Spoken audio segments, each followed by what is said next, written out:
Toss aside their face! Shove your rosaries up our ovaries! Shove your rosaries up our ovaries! Okay, so a little history lesson for context. For as long as the Republic of Ireland has existed, abortion has been illegal. But in the 80s, Conservatives were concerned that Ireland would change its laws like the UK and the US had recently done. So in 1983, they held an abortion referendum to put an amendment in the Constitution making the life of the fetus equal to the life of the person carrying it. The anti-choice movement won that referendum 67% to 33%. Abortion is still illegal.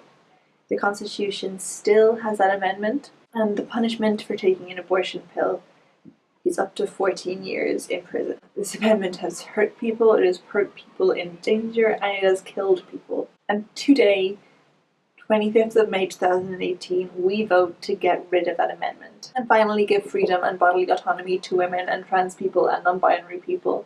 So yeah, it's kind of a big deal. Hello, the sun is shining. It is a beautiful day to repeal the 8th Amendment. It is 7:15 in the morning and I'm on my way to vote yes to Amendment 36 of Bunreacht na Héireann. Tí riomh maidin tá sé beagnacha leibh sé hocht.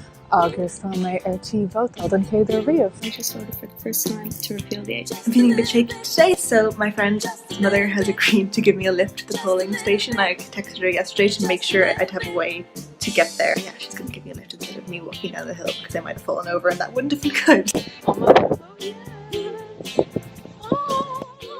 It's law allinge, law surface, the character day and all. I'm also bringing my passport even though I have a polling card because I saw online that apparently the No campaign is planning on using sort of Trumpian voter suppression tactics, so that's real cool. It may or may not be true, but I'm just taking every precaution. I'm ready to freaking do this. I've been ready to do this for like my whole life.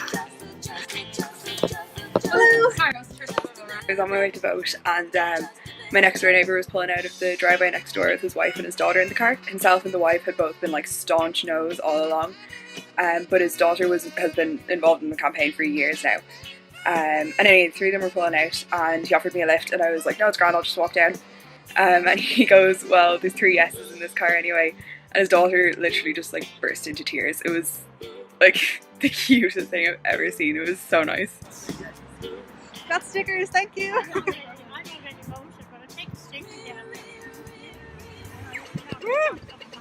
I voted for a million reasons, but one of the main reasons why I voted yes is because I'm disabled. What that means for me right now is that my body couldn't handle a pregnancy. It would irreparably damage my spine and risk my health and ability for the rest of my life. So all my consultants would be whispering to me off the books to get the vote. So I would join 9 other women to travel to the UK for an abortion. And I think that's really, really wrong. And I really hope that today is the last day that the 8th Amendment exports our women. Woo! Repeal the 8th.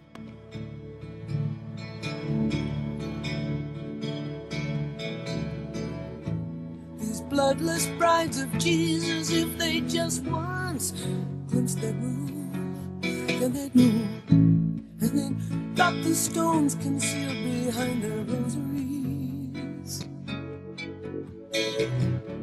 They wilt the grass they walk upon, they leech the light out of a room. They'd like to drive us down the green like the Magdalene laundries.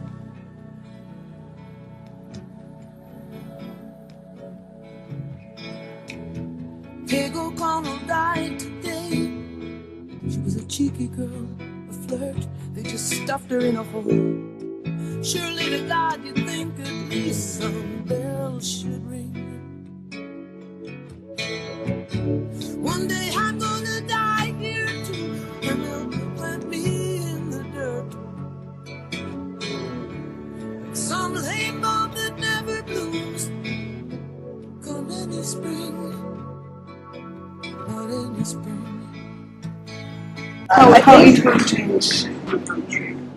Well, I mean, in a hard general way, obviously it'll completely change the safety of women, it will change much our healthcare and our ability to get access to healthcare. But I think just culturally speaking, changes already happened. Seeing how many people voted yes has just filled me with so much confidence and so much pride. And I think a lot of the women of Ireland and the transgender men as well who can also get pregnant and non-binary people. I feel like we all just feel a lot more safe here and a lot more loved here, and there's such a feeling of compassion and acceptance that I think is really missing for Ireland throughout our history, the Catholic Church, and just a very patriarchal system. So I think it's a really good day for everyone in Ireland. Thank you very much. We're buying some protein bars to keep us going throughout the day.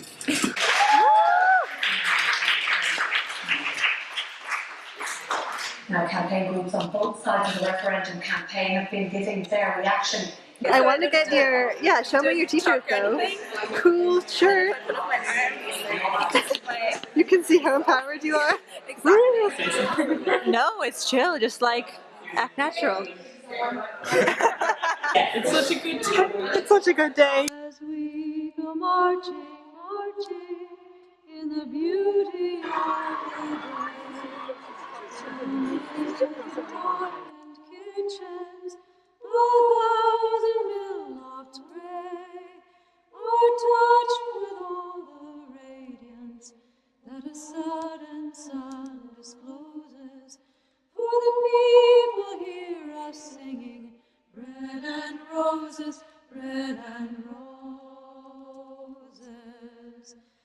As we go marching, marching, we battle to for men. For they are women's children, and we honor them again. Our lives shall not be sweated from birth until life closes. Hearts starve as well as bodies. Give us bread, but give us roses.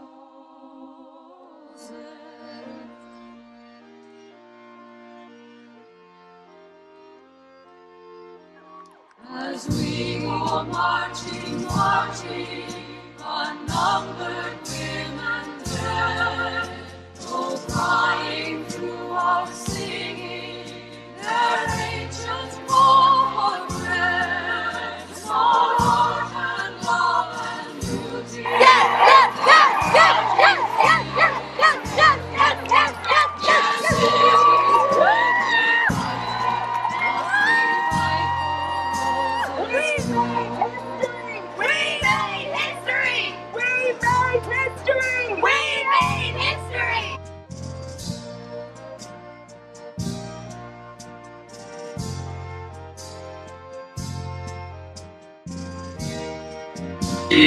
Shaking the Scragged Coup.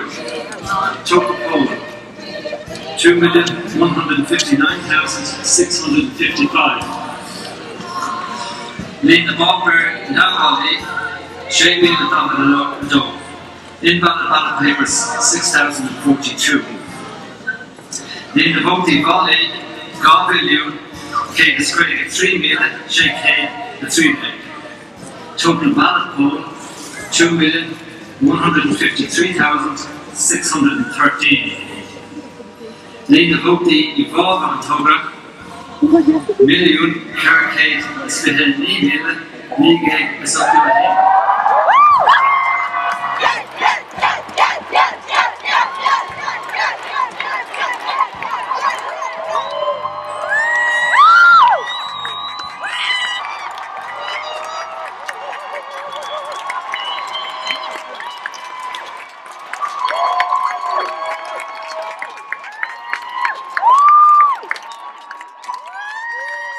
It was a fucking landslide.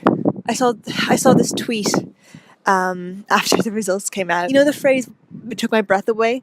That really happened. I was just so moved by it. The tweet said, "It turns out it wasn't an echo chamber; it was a country." And that's what the funny thing is. Everyone's talking about this referendum being divisive, but I've never felt less divided from Ireland. And it's funny because I didn't realise until this weekend that when I imagine an Irish person, I imagine a man, a white dude called like Gavin or something. He's wearing like a GAA jersey and a crucifix, and like he's holding like a Guinness in one hand and a packet of potato crisps in the other hand, and he's really charming and he's quoting Father Ted. That's that's what I would imagine as an Irish person, and I am none of those things. I don't know. It's so hard to explain how different it feels, and I think you'd have to understand a lot about Irish history to understand why this means so much. But I bought the Irish Times the other day, and I tweeted a picture out on Twitter and said something along the lines of, wow, an all-female byline in the Irish Times, I love this new Ireland. And some like conservative angry man replied to me and said, I'm so sick of hearing about this new Ireland. You people win like one tiny insignificant referendum and you think everything's changed, like get over yourselves. I think this referendum does signify a new era for this country in a way that is descriptive, not prescriptive. Like I think this referendum doesn't change Ireland the way a litmus test doesn't change the acidity of a substance, or a blood test doesn't give you a disease. It's not about a referendum changing Ireland. It's about the referendum showing how Ireland has changed in a way that maybe none of us saw, or maybe none of us fully knew it happened. Showing that it really isn't an echo chamber. I was always under the impression that because I had all these liberal friends, I went to these liberal secular schools, and because I lived in Dublin, and because I was had a secular upbringing and a secular education, I always was made to think I was in this echo chamber. I was in this bubble that was not representative of Ireland, that wasn't the real Ireland. And a couple of years ago, when the marriage equality referendum happened, I thought I was just this person, this gay person who could speak to 20% of the population. And I thought we had the George, and I thought we had Mount Temple secondary school, and I thought we had the universities, and that was it. That's all we had. And we had these little bubbles. We had these liberal bubbles. We had these echo chambers, and we were living in Ireland but outside of it. And in 2015, on that day of the marriage referendum, they told us, no, you have at least 64%. You have a huge amount of people backing you up. We accept you. This land is your land.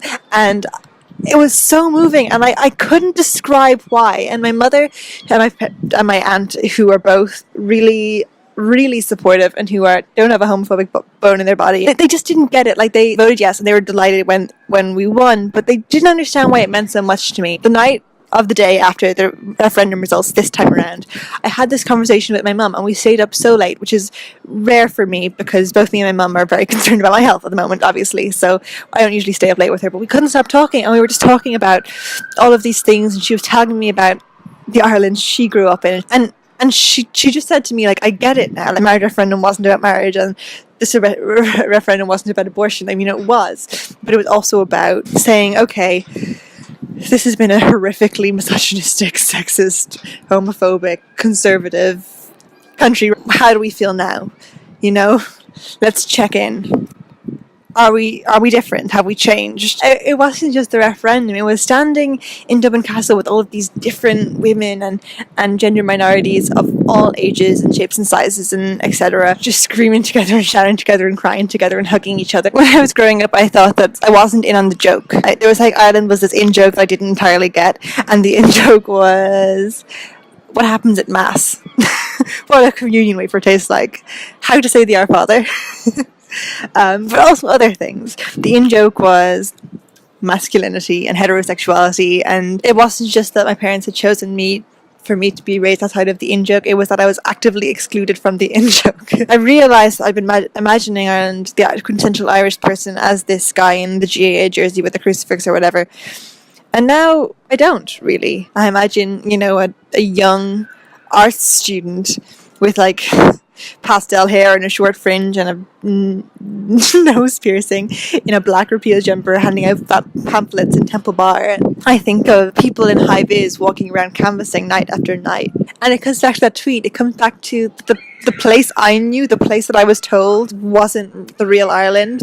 The art students and the liberals and the gay people and the women and the feminists and everyone who I feel like we were told again and again and again are this echo chamber, are this tiny liberal pocket. We're not. We're the whole. We're the majority. And as much as everyone tried to tell us that we were out of touch with the real Ireland, we weren't. It's clear that we're ready to move on. So now I stand here and I look out at my beautiful city, and I know that it's not just this city, right? It's the whole country. It's it's 2/3 of this city and every other city and every other town, except for maybe a couple in Donegal. And I know that, yes, someone can shout queer at me on the street, but 2/3 of people are thinking shame on him, not shame on me. And I'm thinking for the first time that maybe I'm in on the joke, because maybe the joke isn't conservatism. Maybe the in-joke isn't heterosexuality or masculinity or Catholicism. Maybe the in-joke is freedom, and maybe the in-joke is inclusion. Another tweet that made me cry was this tweet that went something along the lines of, tomorrow, let's stop talking about an Ireland that doesn't exist. Let's stop bringing up relics of the past. We know who we are. So to the guy who said that this referendum hadn't changed anything, who said that there was no new Ireland, that it was the same as it always was, I say to you that maybe the time has come and gone where you get to tell anyone what kind of country Ireland is, because we know who we are.